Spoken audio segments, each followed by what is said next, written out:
Silence where diplomacy should be. The Triarch Assembly Chamber had been built to inspire humility. It was a hollowed sphere of polished obsidian, large enough to hold the representatives of 37 starfaring species, each seated upon platforms tuned to their biology, some flooded with liquid atmospheres, others bathed in ultraviolet light, others still encased in gravitic frames that kept their fragile bodies intact. Above them, a slow-spinning hologram of the Orion Arm shimmered, stars pulsing softly as if breathing. Today, one star burned brighter than the rest. Soul. This session is now in formal order, announced the moderator voice, its tone harmonized to avoid offense. Agenda Item 1. First, diplomatic contact with the species designation humanity of planet Earth. A ripple of unease passed through the chamber.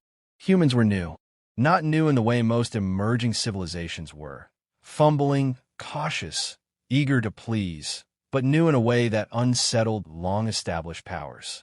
They had reached faster-than-light travel in a fraction of the expected time. Their early probes had been armored. Their commercial vessels carried weapon mounts even in neutral space. Their historical data, painstakingly reconstructed from intercepted transmissions, painted a picture of a species forged in conflict rather than unity. And yet, when the Triarch Assembly had extended its invitation, formal, ritualized, generous, Earth had not responded. No envoys arrived. No ceremonial vessels emerged from Sowed. No acknowledgement came at all. Perhaps they misunderstand the significance, suggested Ambassador Threll of the Voss Combine, his mandibles clicking with forced calm. Many pre-harmonized species fail to grasp the gravity of Assembly summons. They understand, replied Admiral Koresh, Supreme Fleet Overseer of the Keth Dominion. Her scaled crest rose slightly, a gesture of irritation. Their signal traffic spiked the moment the invitation was transmitted. They chose silence. The hologram shifted. A new icon appeared at the edge of the system map, faint, amber, unresolved. A junior sensor analyst's voice cut into the chamber, unbidden. Moderator, requesting immediate attention. We have an anomalous contact entering the outer boundary of the Karsus corridor. The chamber stilled. That region is under Assembly protection, Koresh said sharply. Identify the vessel. Attempting to, the analyst replied. It is not broadcasting a registry code. Murmurs spread across the platforms. Even pirates broadcast identifiers. Even war fleets announced themselves. The icon grew brighter as data poured in. Mass readings updated first and caused immediate alarm. That cannot be correct, Ambassador Threll whispered. The object was enormous. Larger than a mobile shipyard. Larger than some orbital habitats. And it was moving far too fast for its size, bending local gravity wells in a way usually reserved for celestial bodies. Visual confirmation, the moderator ordered. The hologram shifted again, resolving into a three-dimensional projection. The chamber filled with stunned silence. The vessel was unmistakably a warship, long, armored, brutally utilitarian. Its hull bore no artistic flourishes, no diplomatic colors, no cultural markings meant to impress or reassure. Just layered plating, recessed weapon ports, and engines that glowed a cold, predatory blue. Along its flank, translated automatically by assembly systems, was a single designation. Invader 01. That is not a diplomatic craft. Someone breathed unnecessarily. No, Admiral Koresh said slowly. That is not even a standard battleship. Defense networks in the Karsus corridor activated automatically. Long-range targeting arrays locked on. Warning pings were transmitted across every known frequency, encoded with assembly authority. The warship did not respond. It did not slow. It did not alter course. Perhaps it is unmanned, Threll suggested weakly. As if in response, secondary contacts bloomed beneath the vessel, dozens of them. Sleek, angular shapes launched in disciplined formations, their drive signatures sharp and aggressive. Fighter craft. The chamber erupted. This is an act of aggression, cried a delegate. Contact Earth immediately. Scramble the defense fleets. The moderator voice rose above the chaos. All commands are being issued. Earth is being hailed through every known channel. Seconds passed, then minutes. No reply came from Sol. On the hologram, the human warship crossed an invisible boundary line marking assembly-controlled space. Defense platforms fired. Brilliant streaks of energy converged on Invader. 0-1. Enough firepower to shatter a moon. The warship did not evade. The impacts flared and vanished. Shields absorbed them without visible strain, energy dispersing like water against stone. A new data stream flooded the chamber. Moderator, the analyst said, voice trembling. The vessel is not targeting civilian infrastructure. It is mapping our defenses. Learning. Admiral Koresh felt something cold coil in her core. They did not come to negotiate, she said quietly. On the warship's hull, additional markings became visible as the projection sharpened. Small, stark symbols repeated near weapon ports. The translation software hesitated, then rendered a probable meaning. Strategic deterrence platform. Around the chamber, realization spread like a slow, suffocating fog. Earth had not sent envoys. Earth had sent a statement.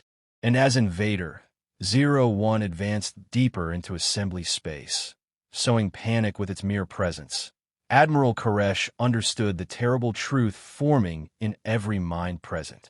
This was not the opening move of a war. This was the demonstration that no war would ever be fair again. The shape of human war. The first thing the Keth Dominion learned about human warfare was that it did not announce itself. The second was that it did not hurry.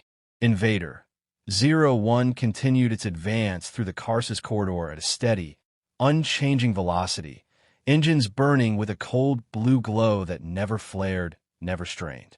To the alien observers tracking it from a dozen command stations, the ship's motion felt deliberate in a way that defied instinct, like a predator walking instead of running because it knew nothing could escape. Admiral Koresh stood on the command dais of Forward Bastion Theta, her talons gripping the edge as tactical overlays flooded her vision. Every defense platform in the corridor was now fully active. Hundreds of weapon emplacements tracked the human vessel. Thousands of targeting solutions were ready. Fire control is awaiting authorization, her weapons master said. We can saturate its projected path. Koresh did not answer immediately. She was watching the data scroll, specifically the anomalies. The human warship was not merely absorbing sensor scans. It was probing back. Every time the Dominion adjusted frequencies, Invader, 0-1 responded within milliseconds, matching, countering, refining. It was as if the vessel was holding a conversation, one-sided, patient, and deeply unsettling. Authorized limited engagement, she finally said. Defensive doctrine only. The order rippled outward. This time, the corridor lit up. Kinetic lances, plasma arcs, gravitic shear beams. Technologies refined over millennia, converged on the human ship in a coordinated strike meant to overwhelm even the most advanced shielding. Invader, 0-1 shuddered. Not from damage, from adjustment. Its shields reconfigured mid-impact, energy signatures shifting into unfamiliar spectra. Several weapons simply passed through, their destructive potential rendered inert, as if the universe itself had decided they were no longer relevant. Then the human ship responded. No alarm sounded. No dramatic power surge preceded the attack. A single section along the ship's ventral hull opened, precise and measured. One beam fired. It was narrow, clean, almost elegant. A Dominion defense platform, 3 kilometers wide, armored to withstand sustained siege, ceased to exist. Not exploded, not shattered. It vanished. Space folded inward for a heartbeat, then snapped back, leaving only a void and a rapidly expanding cloud of superheated particles. Silence followed. Weapons across the corridor powered down automatically as targeting systems struggled to reconcile what they had just recorded. That was not a weapon, the weapons master whispered. That was a correction. As if the demonstration had been the point, Invader, 0-1 did not fire again. Instead, its launch craft moved. The fighters were smaller than Dominion interceptors, but faster, their movements unervingly precise.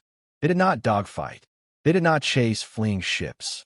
They cut straight through command and control nodes, disabling sensor arrays, severing communications relays, crippling fleet coordination in minutes. Not killing, blinding.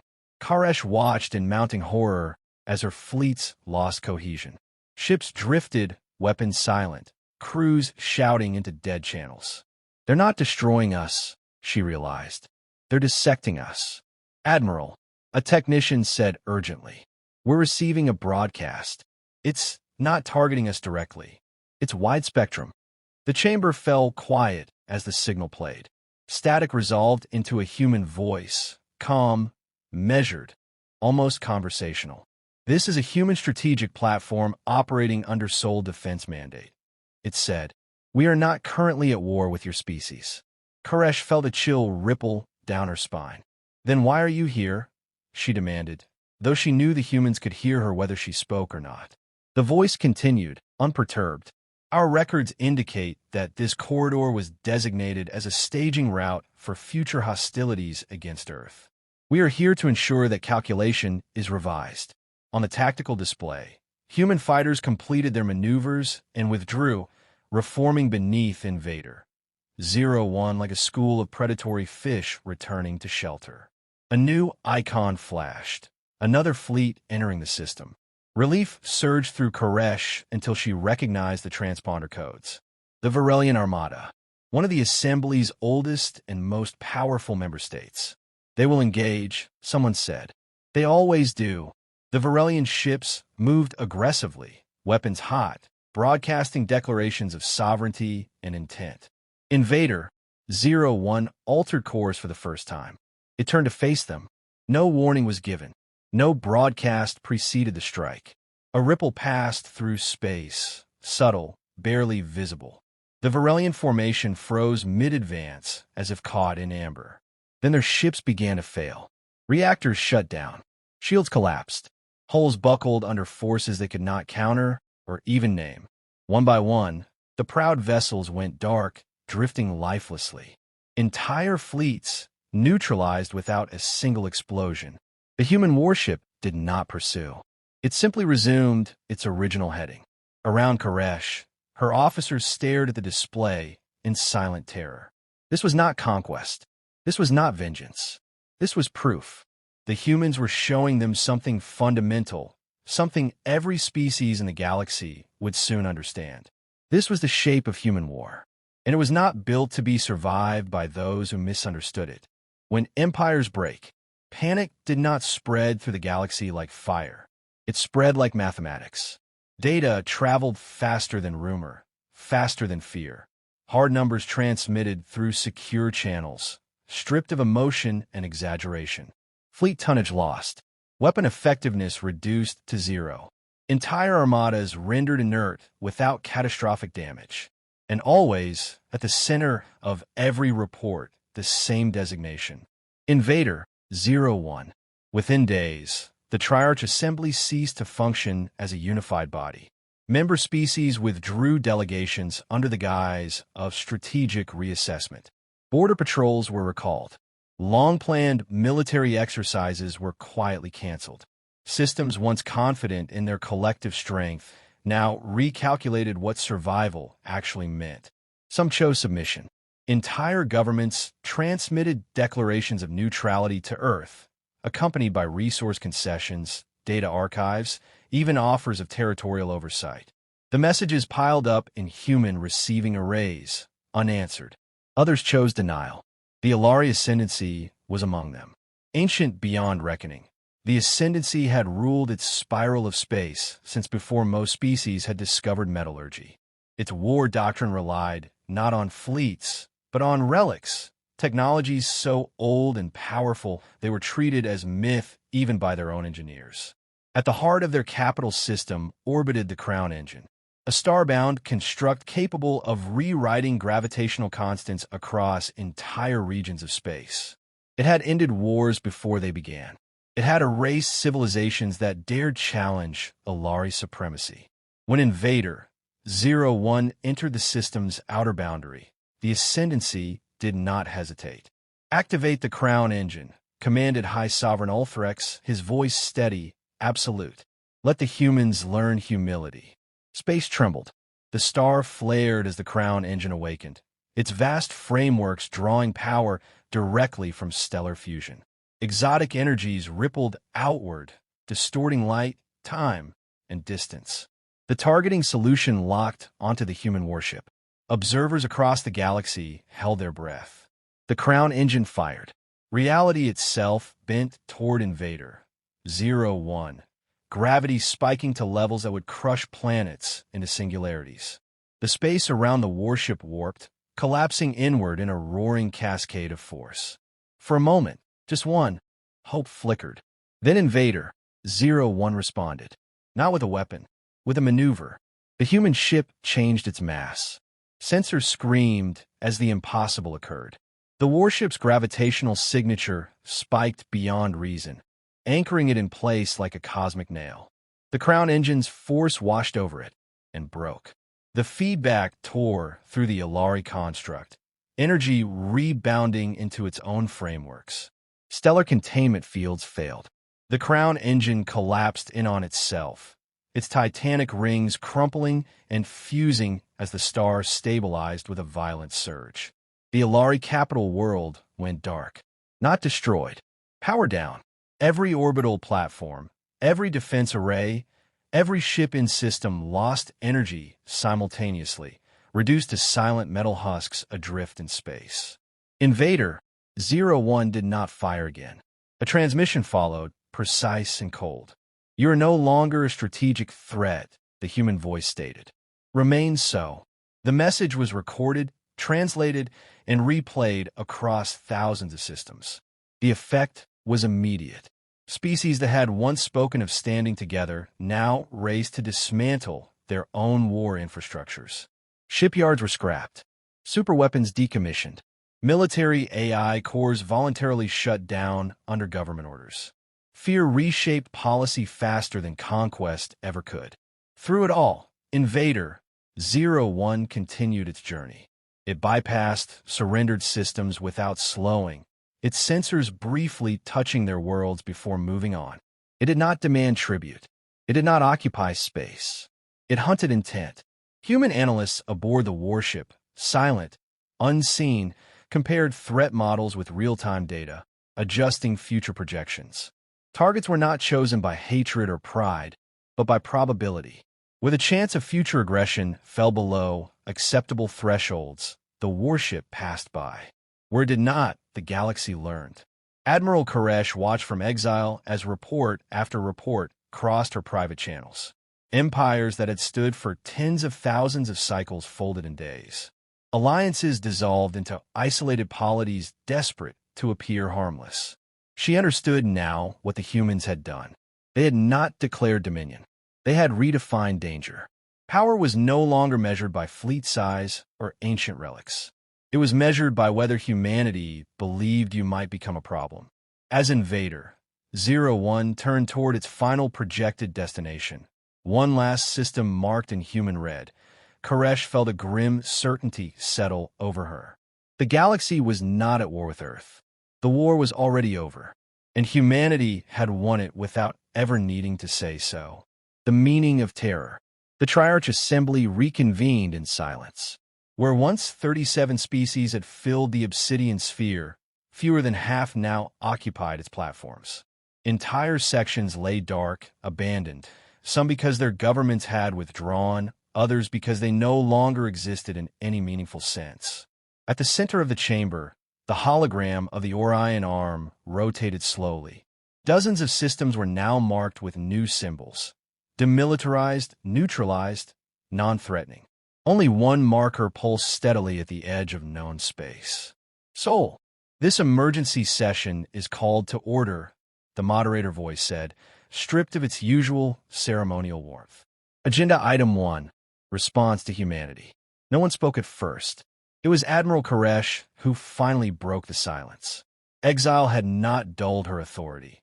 If anything, the truth she carried gave her words weight the Assembly could not ignore. There will be no response, she said quietly. There will be acceptance. A ripple of unease passed through the chamber. We cannot simply yield our sovereignty, protested a delegate from the Threx Collective. The Assembly exists to prevent exactly this kind of unilateral dominance. Koresh turned her gaze toward him, eyes hard. The Assembly exists because stronger powers once chose restraint, she replied. Humanity has shown us what happens when restraint is no longer necessary.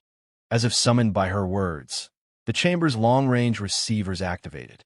A new signal cut through every channel, every frequency, every secure relay the Assembly possessed. It was human. The hologram shifted, resolving into the image of a human officer, seated, unarmored, expression composed. No insignia beyond a simple Earth emblem marked their uniform. This transmission is authorized by Sowed Defense Command, the officer said. It will not be repeated. The chamber held its breath.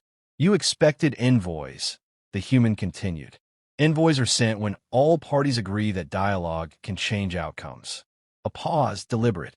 Our historical analysis indicated that this condition was not met. Data streams lit up around the chamber.